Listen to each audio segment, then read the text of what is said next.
Hello! In this video I will show you how to insert SIM on OUKITEL WP50. So you have to start by opening your SIM tray.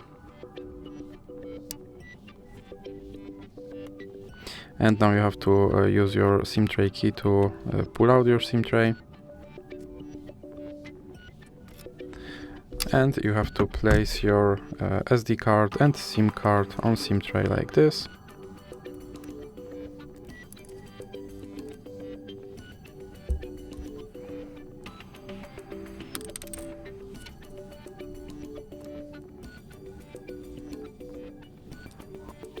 And now you can put your SIM tray back into your device.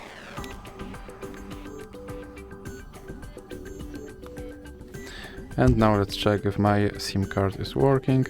So let's unlock my device and open now settings.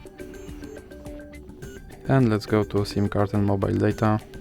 Now click on SIM cards, and as you can see, my SIM card now works. So that's it for this video. If you liked it, please remember to leave like and subscribe.